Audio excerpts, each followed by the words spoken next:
The government has officially tabled the Green Paper on the National Policy for Culture, Entertainment and the Creative Economy in Parliament. The move marks a major step toward developing a unified framework to strengthen Jamaica's cultural identity, expand the creative sector and safeguard the rights of practitioners. CVM's Akeem Oret has the details.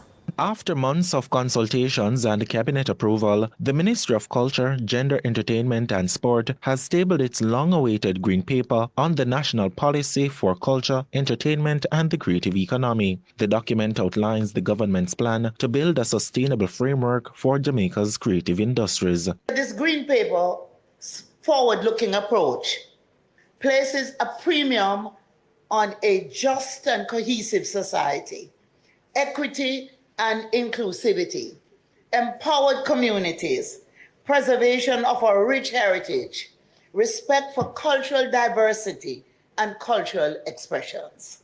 Minister Grange says practitioners from the entertainment, culture and the creative industries are at the heart of Jamaica's economic development.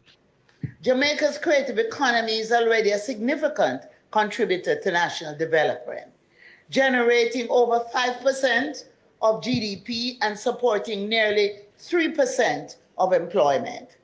This performance places entertainment, culture, and the creative industries alongside tourism, construction, agriculture, and other vital pillars of our economy. She emphasizes the Green Paper laid before Parliament on Tuesday charts a future where Jamaica and its culture are at the center of economic transformation, social cohesion, and national pride.